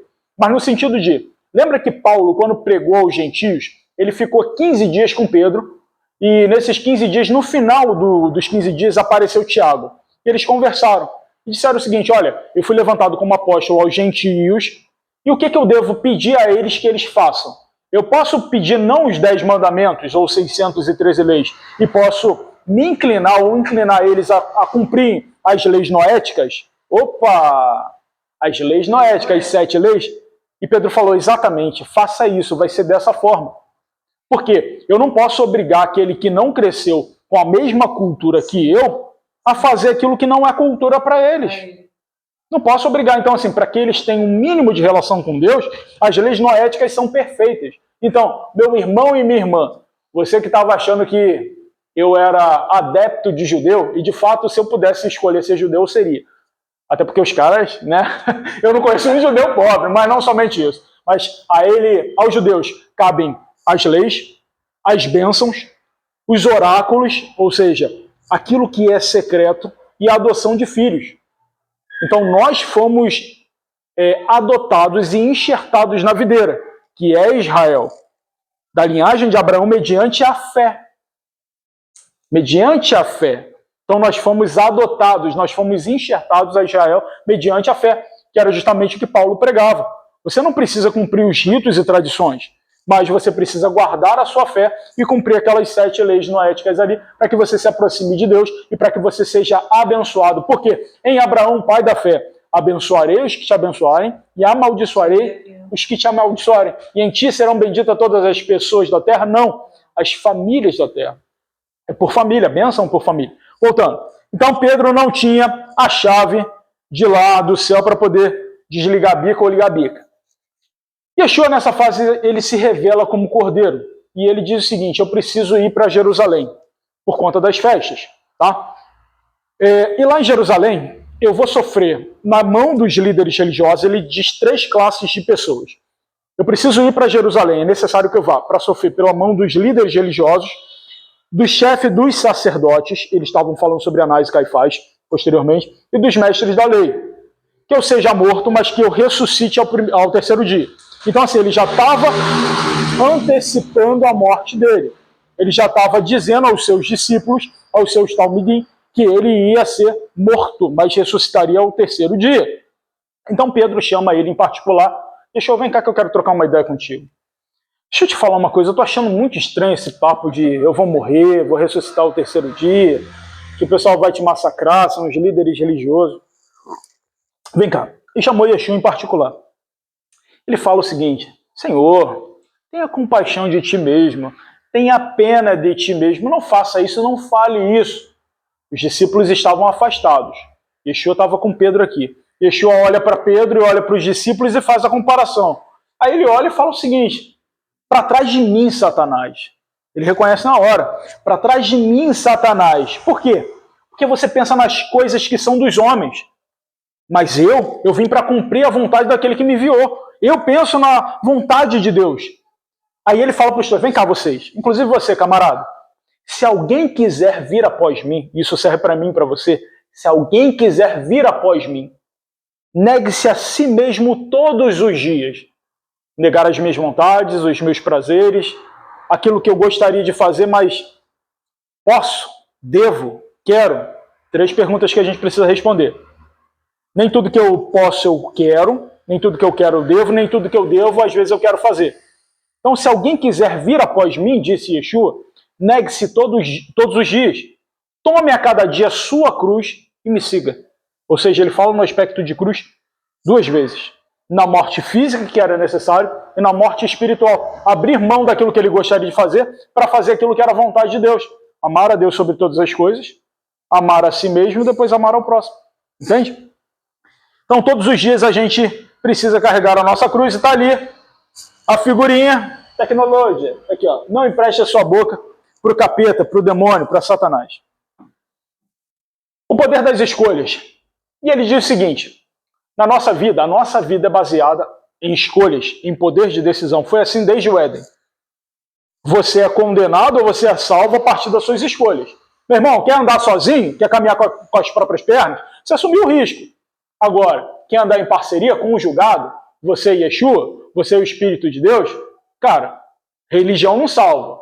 Igreja Batista, Assembleia, nada disso vai te salvar. Quem vai te salvar é Yeshua, porque o inferno existe, meu irmão. Tá ouvindo? O inferno existe. Então vamos lá. Então, aquele que quiser salvar a sua vida, vai perder de alguma forma. Mas aquele que perder a sua vida por amor a mim, disse Yeshua, esse se salvará. O que adianta ganhar o mundo inteiro e perder a sua salvação? É esse o texto? Está errado. Pregaram de forma errada. Não é salvação. O que ele escreveu? E lê para mim aí. Lucas 9, 25. O que adianta ganhar o mundo inteiro e perder a sua... O quê? Vamos ver.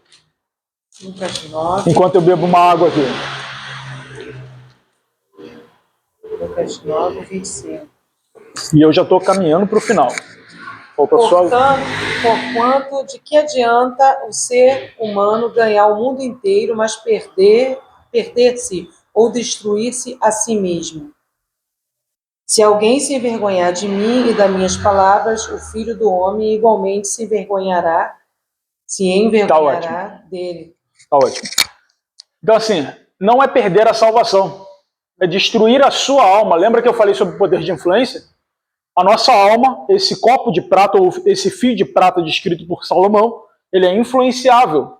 Então, se você absorve coisas ruins na sua alma, a tendência é que aconteça uma coisa chamada autodestruição, ou autossabotagem. Então, o que adianta você ganhar o mundo inteiro com fama, dinheiro, prostituição, prazeres e por aí vai, e perder a sua alma? É isso? Você está perdendo a sua alma. Você está se autodestruindo por vontade própria. Só que um dia, todos nós, eu e vocês, a gente vai ter que prestar conta desse corpo. Tudo que nós fizemos com ele, mas não somente do corpo, mas também da nossa alma. Tudo aquilo que a gente absorveu na nossa alma, de bom e de ruim, tá? Na nossa nefes. Então, ele diz o seguinte: o Filho do Homem virá na glória de quem? Do seu Pai, com os seus anjos. Com os anjos de quem? De Deus. E ele recompensará cada um de acordo com as suas obras. Primeiro, o novo convertido ele é baseado na fé, mas a fé sem obras é morta. A fé vem ao longo da caminhada com as oportunidades que a gente recebe. Por exemplo, você tem fé em Deus, sabe que amar o próximo é de repente você ajudar de acordo com as suas condições. Você vê que um camarada está passando fome e te pede alguma coisa de comer, você vai negar? Não, meu irmão, se você tem condições de fazer, você vai dar de comer e ainda você vai sentar para trocar uma ideia. Não, camarada, deixa eu entender a tua história aqui. O que você está passando? Pô, me conta aí. Não tem muito para te oferecer, mas pô, posso pelo menos te emprestar meu ouvido. Às vezes o cara só quer desabafar. Às vezes o cara só quer um abraço. Inclusive pode ser o próprio Yeshua. Por quê? Eu tive fome, me deste de comer. Tive sede, me deste de beber. Tive nu, me vestiste. Estive preso, foste me visitar. Tem muita gente aprisionada pelo pecado. É o mal da realidade hoje. E as pessoas, infelizmente, o sistema religioso está se apegando só à questão do capitalismo, da rentabilidade em cima daquilo que deveria ser a palavra de Deus. Então, alguns não experimentarão a morte antes de me ver no reino de Deus. Lucas 9, 27. Quem foi que viu Yeshua antes do fim dos tempos, na sua glória? Estevão, que foi apedrejado até a morte. Paulo, no caminho de Damasco, viu ele no corpo glorificado. Também tem a hipótese dos 14 anos, que ele foi instruído pelo próprio Yeshua. Conhece um homem no corpo, não sei, fora do corpo, não sei, mas ele foi até o terceiro céu e viu coisas inefáveis que não é lícito pronunciar pelo ser humano. Então ele teve contato com a glória de Yeshua. Pedro e Tiago na transfiguração. E o próprio João, vamos dizer assim, que tinha autoestima lá no alto, né? E João, mais amado, ele mesmo escreve dele. João era o mais amado dos discípulos. Igual Moisés. Né? Igual Moisés, o bebê mais lindo de todos, né? Não. Autoestima lá no alto. Então, João viu Yeshua glorificado antes do mundo vindouro. Tanto é que ele fala, e eis que eu olhei e vi. Vi o quê? Alguém semelhante ao Filho do Homem, ou Filho Homem de Deus, que caminhava entre 7 castiçais de ouro. Mas como é que ele era? Os seus cabelos eram brancos como a neve, os seus olhos eram como chamas de fogo, a sua face era como um sol na força do resplendor, as suas vestes eram brancas, uma veste talar, no seu peito um cinturão de ouro e os seus pés eram como bronze polido, recém-saído da fornalha. Olha só que visão! Então, de fato, aquilo que ele falou, que alguns me veriam num corpo glorificado ou na glória, antes do mundo vindouro, se cumpriu através dessas pessoas. Tá? Então eles vão para um lugar chamado Betesda. Ali eu já vi alguns pregadores falando que Yeshua foi para o tanque de Siloé. Só que o tanque de Siloé é numa parte, é aqui embaixo, e o tanque de Betesda é aqui em cima. Tá? Para quem estudou o Antigo Testamento, lembra que eu falei sobre Neemias e a reconstrução do muro. O colérico Neemias, né, e a reconstrução do muro. Qual foi a parte que ele começou a reconstruir? Foi essa parte aqui. Sim. A parte de baixo, inclusive, estava inserido o tanque de Siloé. Mas Yeshua vai para perto da porta das ovelhas, no tanque de Betesda. Então, Yeshua vai a Jerusalém, chega lá no tanque de Betesda, justamente por quê? Por que Yeshua vai para Jerusalém? Porque ali, uma vez por ano, eles precisavam ir a algumas festas. E eram festas relacionadas à saída da escravidão do Egito. Primeira festa mais importante era a festa de Páscoa, a festa de Pessa, ou passagem. O que significava isso? Quando o povo, na 10ª praga, que seria a 10ª praga, foi liberto do Egito, Deus falou o seguinte: comam, peguem o sangue do cordeiro, passe nos umbrais da porta. A porta que estiver marcada com o sangue do cordeiro, o anjo da morte vai passar, o Pessa, vai passar por cima, não vai entrar. Mas a porta que não estiver identificada, não que o anjo fosse cego, mas por uma questão de simbolismo, o anjo da morte vai entrar e vai matar o primogênito. Então a festa de Pessa simboliza isso. O anjo da morte que desceu e os primogênitos foram poupados. Ok. Isso tem um simbolismo com Yeshua também, mas depois a gente fala sobre isso. Primeira festa, a festa de Páscoa. Segunda festa, a festa de Shavuot, que é a festa das semanas, que simboliza quando eles receberam as 10 leis, os 10 mandamentos. Isso é importante. Desculpa. Isso é muito importante. E terceira principal festa, a festa de Sukkot, ou a festa das cabanas, onde eles passavam um tempo ali fazendo cabana. Deve ser muito bacana, cara. Tocar música, fazer uma cabaninha, brincar ali com o pessoal, é muito bacana. Então, isso era perto da porta das ovelhas. E o tanque de Betesda tinha 5 entradas, 5 portas. E Betesda significa misericórdia. Misericórdia eu já expliquei que é a junção de 2 palavras. A primeira, miser, que significa miséria ou vulnerabilidade, e córdia significa córdia, ou cordial, coração. Então é vulnerabilidade do coração. Misericórdia, ou cardio, miserabilidade do coração, ou vulnerabilidade do coração em perdoar, enfim. E o tanque ficavam ali pessoas que eram doentes e inválidas, pessoas que esperavam o movimento das águas. Por quê? Eu já ouvi algumas pregações dizendo que uma vez por ano o anjo descia e movimentava as águas. Não é verdade. A Escritura diz que de vez em quando, de tempos em tempos, descia o anjo do Senhor e movimentava as águas. Ok. E o primeiro que entrava naquelas águas ali seria curado de qualquer coisa. Então assim, era de vez em quando. Então Yeshua fica sabendo que ali no tanque de Betesda, com vários outros doentes e inválidos, havia um homem que, por 38 anos, estava paralítico. Mas ele não estava paralítico por qualquer motivo. Ele estava paralítico, pasmem, nunca disseram isso para vocês, e eu estou dizendo em primeira mão. Olha o Sode aí sendo revelado. Ele estava ali 38 anos porque ele havia pecado. Então você pode conjecturar qual era o tipo de pecado que fez com que ele ficasse paralítico. Alguma coisa ele fez para que ele ficasse paralítico, eu provo para você no final. Então, Yeshua chega para esse homem que estava 38 anos ali, e chega assim, tranquilo. E aí, camarada, tá tudo bem? Ah, não, meu irmão, tá não. Ah, por que não tá bem? Ah, pô, tô 38 anos aqui, esperando, o anjo de vez em quando vem, de vez em quando tá de greve, de vez em quando bate ponto aqui, de vez em quando bate.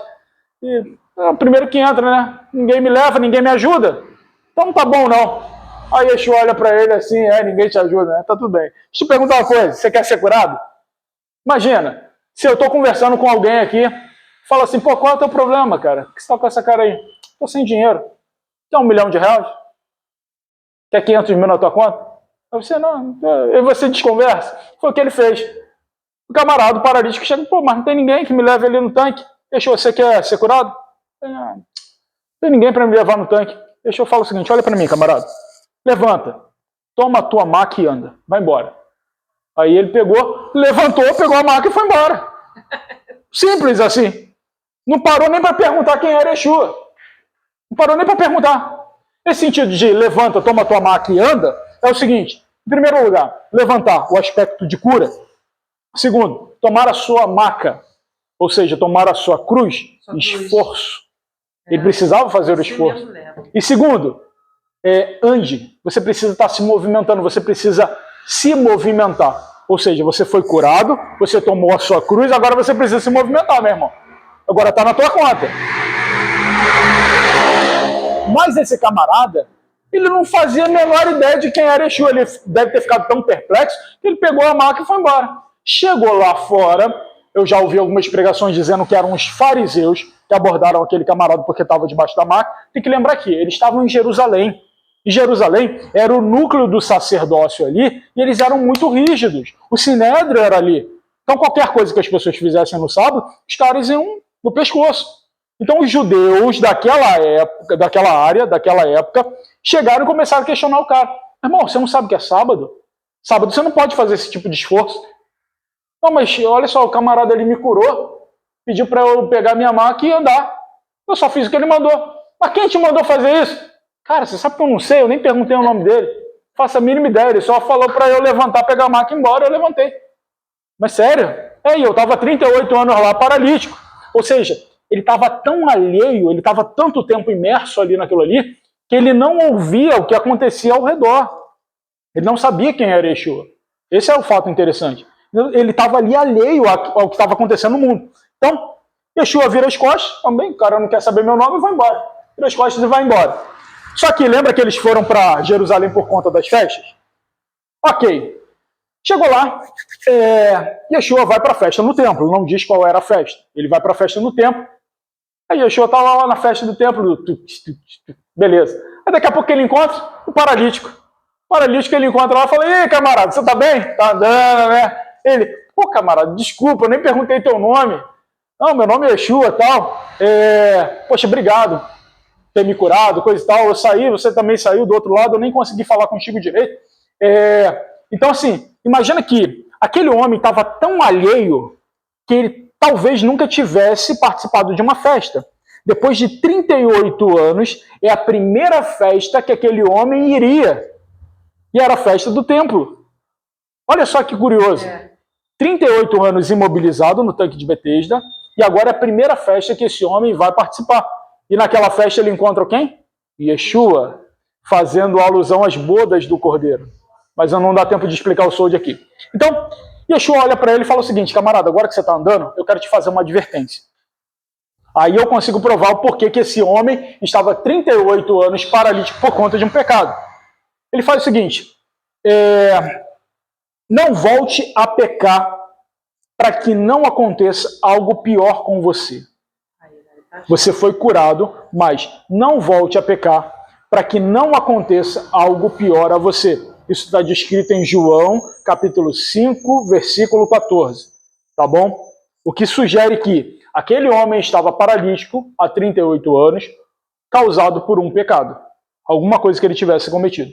E o homem, ele sai ali, ele recebe a advertência e vai contar aqueles judeus quem era. Olha, quem me curou de fato foi Yeshua. Ele passou lá no tanque e foi aquele camarada lá. Aí eles foram atrás de Yeshua. Então, os judeus começaram a perseguir e falar de Yeshua. E o que eles tinham?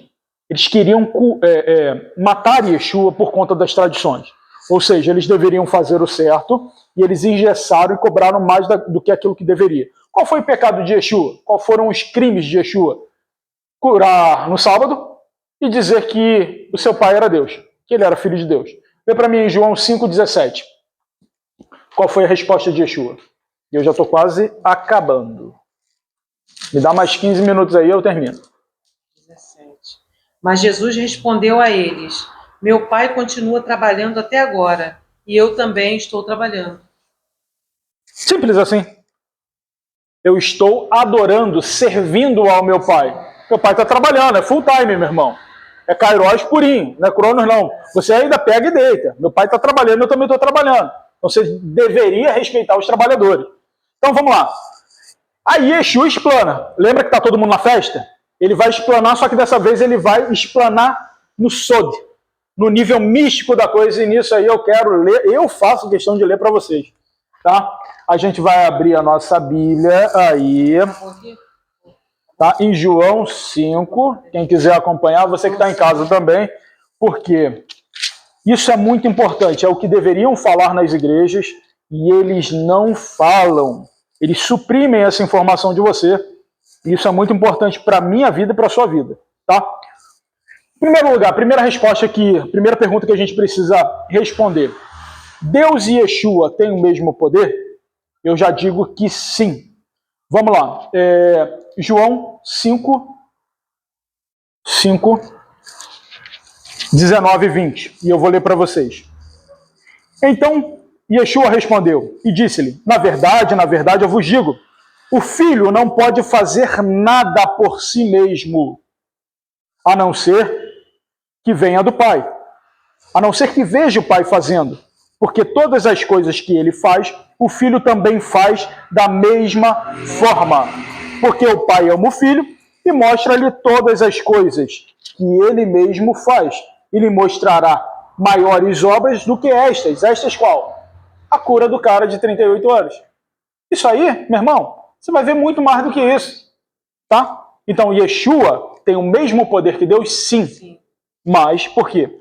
Deus é Pai, Ele é Filho, Filho unigênito, e Ele só pode reproduzir aquilo que o Pai faria, ok? Então, essa é a primeira explicação. Segundo, quem é que ressuscita dentre os mortos? Verso 21 de João 5. Porque assim como o Pai levanta os mortos e os vivifica, assim também o Filho vivifica aqueles a quem quer. Yeshua ressuscita quem ele quiser. Foi assim com o caso da filha de Jairo e com outras pessoas também. O filho da viúva de Naim. Naim era um cara extremamente violento, né? Lembrando que Naim era uma cidade. Terceiro, a quem pertence a atribuição de julgar? Verso 22 de João 5. Porque o Pai a nenhum homem julga, ou seja, Deus não vai julgar a ninguém, mas confiou ao Filho todo o processo de julgamento. Percebe? Tem muita coisa profunda aqui. Esse é o Sod, é o mistério, é o místico. Yeshua revelando ali depois de ter suspirado algumas vezes. Terceiro, verso 23. A quem devemos honrar? Essa é a pergunta que nós devemos fazer. Verso 23. Para que todos os homens honrem o Filho, assim como honram o Pai. Quem não honra o Filho, ou seja, quem não honra a Yeshua, não honra a Deus, que enviou a ele. Então nós devemos honrar, amar Yeshua. Nós devemos fazer diferente do culto, do serviço. Que isso é somente até Deus adorarás, a ele servirás. Serviço, adoração. Tá? 24. Para ter a vida eterna, o que é necessário? Na verdade, em verdade eu vos digo que quem ouve a minha palavra e crê naquele que me enviou, ou seja, Deus, tem a vida eterna e não entrará em condenação, mas já passou da morte para a vida. Então, a vida eterna tem correlação com ouvir as palavras de Yeshua, que remetem aos 10 mandamentos, tá? E crer em Yeshua como Filho de Deus.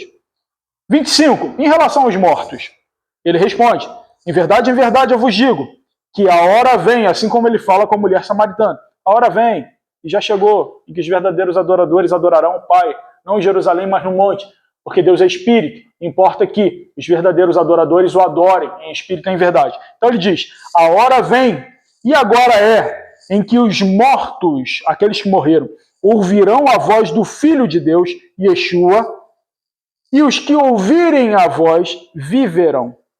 Opa! Então é ele quem vai chamar os mortos.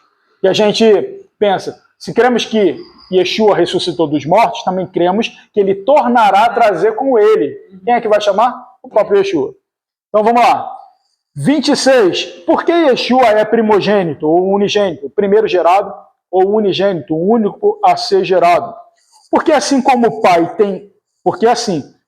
tem vida em si mesmo, assim deu ao Filho ter vida em si mesmo.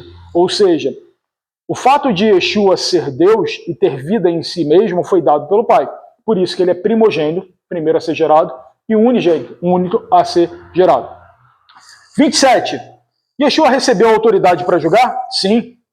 Deu ao Filho a autoridade para também executar o julgamento, porque ele é o Filho do homem, é o Filho homem de Deus. Então, a autoridade de julgar está na mão do Filho de Deus. Próximo. Verdades omitidas nas empresas. Tá? Igreja com empresa da empresa. Igreja com empresa da empresa.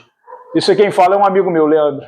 Não, porque nas empresas e tal, eu demorei a entender um pouquinho o que era, mas ele falou, não, a igreja com a empresa da empresa. Então, vamos lá. 28 e 29. Todos ressuscitarão para o julgamento? Eu já ouvi. Não, porque aqueles que não aceitaram Cristo Jesus como Senhor e Salvador, como se ele fosse um cacho de uvas, uma mortadela. Não, você tem que aceitar ele. Não, meu irmão. É poder de escolha. Você decide se quer caminhar sozinho ou se você quer caminhar acompanhado. O poder de escolha é seu, meu irmão. Agora, eu quero caminhar com minhas próprias pernas. Vai com Deus. Aliás, vai sem Deus. Né? Agora, não, eu quero caminhar acompanhado. Vou com Yeshua. Yeshua, não quero andar sozinho, não. Preciso da tua ajuda. Simples. Então, todos ressuscitarão para o julgamento 28 e 29. Cadê? Não vos maravilheis disso, porque vem a hora em que todos os que estão nos sepulcros ouvirão a voz do Filho de Deus, e sairão os que fizeram o bem para a ressurreição da vida, aqueles que fizeram bem, e os que fizeram o mal para a ressurreição da condenação. De fato, todos, bons ou maus, bons ou ruins, serão julgados, uns para a vida eterna e outros para a condenação eterna. Próximo. Como seremos julgados pelas palavras? As palavras têm poder. Nós vamos ser julgados por tudo aquilo que nós mencionarmos e falarmos. Eu estou falando rápido por conta da hora. Eu não posso fazer nada por mim, versículo 30. Não posso fazer nada por mim mesmo. Como eu ouço. Eu não posso fazer nada por mim mesmo. Como eu ouço, é da forma que eu julgo. E o meu juízo é justo. Porque eu não busco a minha própria vontade, mas a vontade do meu Pai. Ok, então ele fala que ele vai julgar de acordo com aquilo que ele ouve. Então todos nós seremos julgados, de acordo com a palavra que nós mencionarmos. O que Yeshua não busca? Aí entra a parte do culto. Ele mesmo fala sobre isso. Yeshua não quer ser adorado. Ele não vai furtar a glória de Deus e nem o louvor de Deus. Então ele diz aqui no verso 34, o que Yeshua não busca, verso 34. Eu, porém, não recebo adoração vindo de homem, mas digo que essas coisas... Aliás, eu não recebo adoração de homens, vinda de homens, mas eu digo essas coisas para que vocês possam ser salvos. É uma coisa que ele rejeita. Adoração, serviço é a Deus. Somente a teu Deus adorarás e a ele servirás. Só Yeshua conhece o tetragrama, a Deus, 37. E o próprio Pai, que me enviou, tem dado testemunho de mim. Ou seja, Deus que testemunha sobre Yeshua. Vocês nunca ouviram a voz de Deus e vocês nunca viram a sua forma. Por quê? Porque Deus é Espírito. Deus é Espírito. Se alguém tem forma, é o Filho de Deus. O Filho homem ou o Filho do homem. É ele que tem forma. Ok. Toda a Escritura testemunha sobre o Filho de Deus. Verso 39. Examinai as Escrituras, porque nelas estão a vida eterna. E são elas que testificam a respeito do Filho de Deus. São elas que testificam a respeito de Yeshua. Então, eu falei no início que, do início, Bereshit começa com B, e o Amém do final, de Apocalipse, se você pegar a primeira palavra, que é B, e o final do Amém, que é EN, fica bem, que significa filho. Então, de Gênesis a Apocalipse, você observa filho, o Filho de Deus. Então, de Gênesis a Apocalipse na Bíblia, se fala sobre o Filho de Deus. Em relação à adoração de pessoas para outras pessoas, é o que a gente vê hoje, o culto antropocêntrico, onde o centro é o próprio ser humano, onde o ar-condicionado é para o ser humano, onde a cadeira é para o ser humano, não para qualquer ser humano, porque se um mendigo entrar, talvez tenha um certo preconceito. Se uma pessoa hipossuficiente ou pobre entrar rasgado, maltrapilho, talvez seja exclusa. Mas pessoas querendo atrair pessoas para benefício próprio, para reconhecimento próprio, para autopromoção. E no fim dos tempos se levantariam lobos cruéis que não poupariam um rebanho. Homens presunçosos, amantes de si mesmo, querendo atrair discípulos para si. Tosqueadores de ovelha. Aqueles que vão só tosquear. Então, fala aqui, ó. Verso 44. Adoração de pessoas para pessoas. Acompanha comigo você aí que está em casa também. Não fica só assistindo, não. Como vocês podem crer... Aqui, ó. Tá, melhor aqui. Por causa da luz. Como podeis crer, vocês que recebem honra um dos outros e não buscam a honra que vem de Deus? Vocês honram uns aos outros. É isso, é bajulação, um bajulando o outro. Simples assim. Vocês não procuram o reconhecimento de Deus, a autopromoção para que outras pessoas vejam. Sim. Que ele cresça, que eu diminua. Esse é o propósito. Então, assim, eu devo amar os meus irmãos, sim, mas o que eu devo fazer é orientá-los, fazer assim, meu irmão, cara, quer dar glória? Não para mim. Quer dar reconhecimento e honra? Não para mim. Honra a Deus. Se tiver a oportunidade de me abençoar, abençoa nas tuas orações. Ora por mim. Ao invés de me criticar, ao invés de falar mal de mim, ora por mim. Senhor, abençoa aquele careca desgraçado. Desgraçado não sou porque desgraçado é ausente de graça. Mas abençoa aquele cara lá. Ele está tentando acertar, talvez esteja errando, mas está tentando acertar. Então, próximo. Para a gente acabar, porque já está acabando. Yeshua julga. Mas quem será o acusador daqueles que perverteram a lei?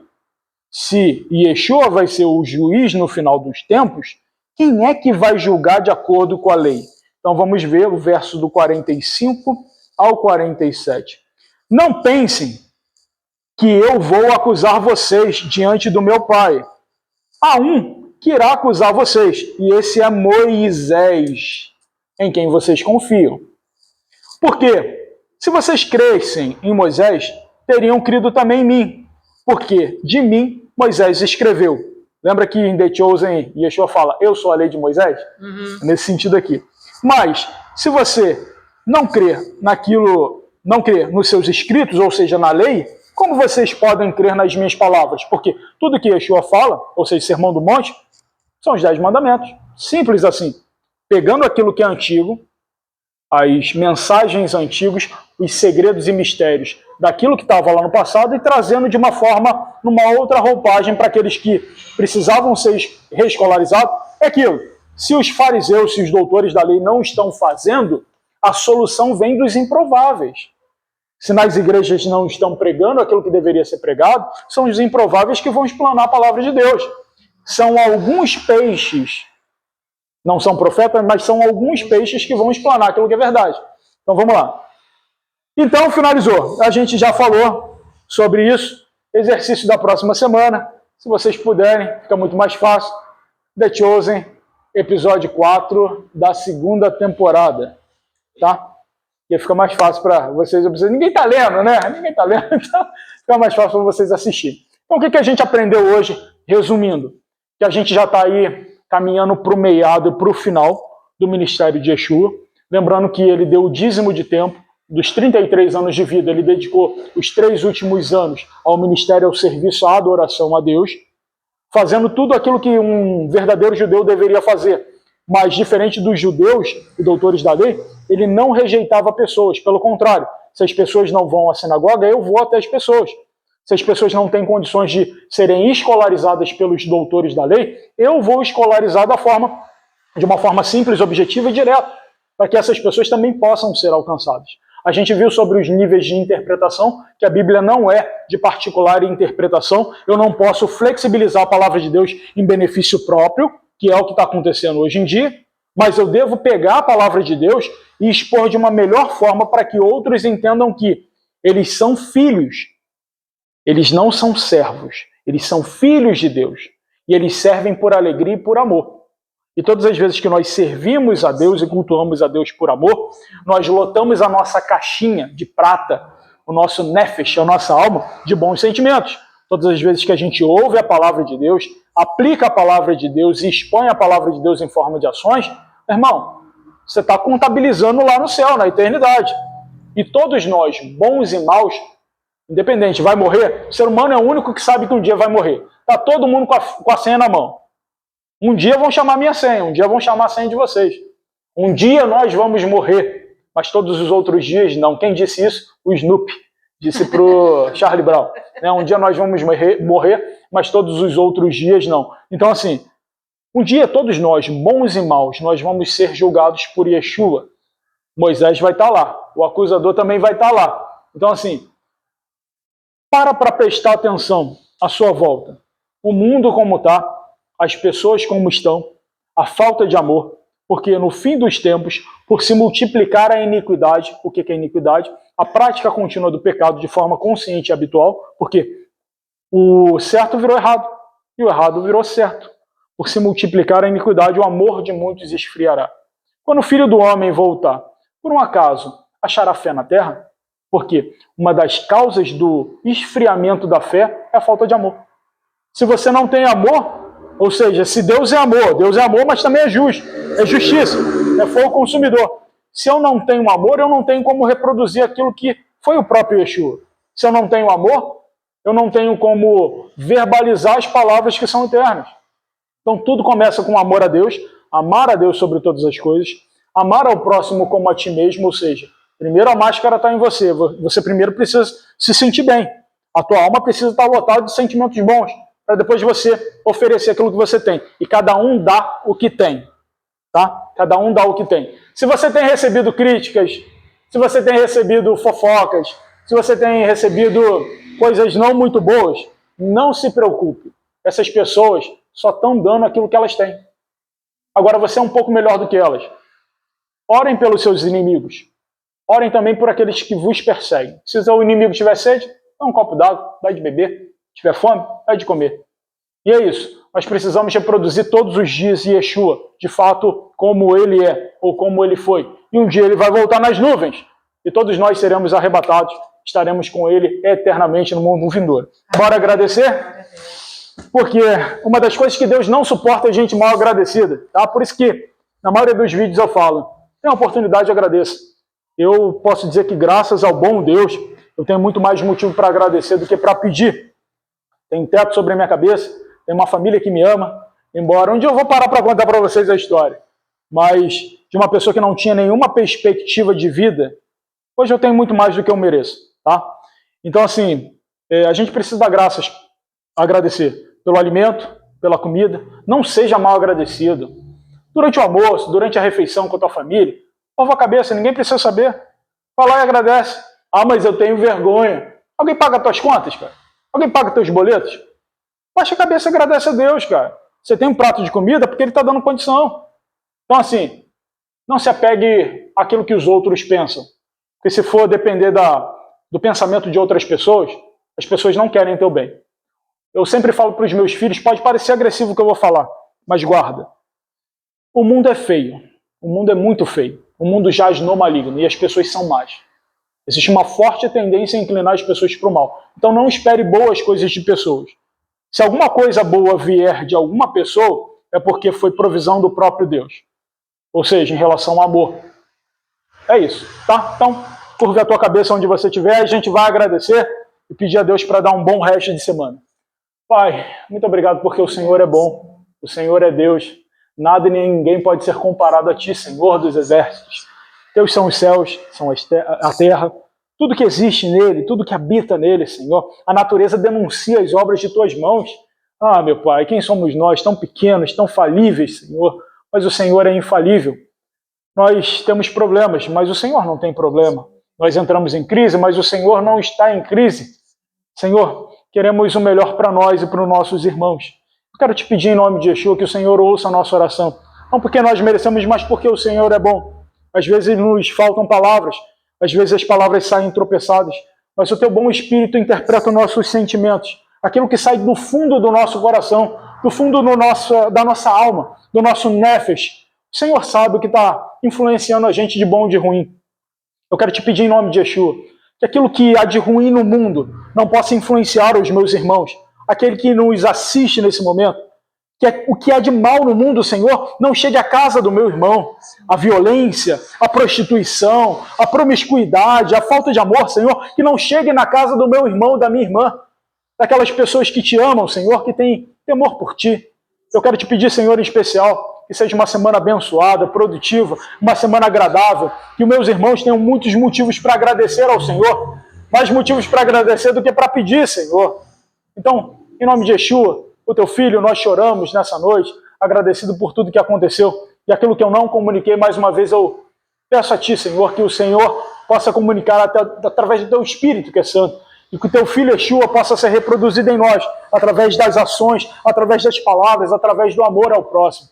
Eu te peço, Senhor, em tempos tão difíceis, aviva a tua obra, aviva as tuas igrejas, Senhor, que as sinagogas, igrejas, que os locais de reunião, de fato sejam congregações, de fato, Senhor, sejam locais para agregar valor à vida de outras pessoas, Senhor, que não seja um mero comércio como nós temos visto, Senhor, em tempos tão difíceis. Então eu te peço, tenha misericórdia do teu povo que ama a tua palavra, Senhor, e aviva a tua obra no meio do tempo.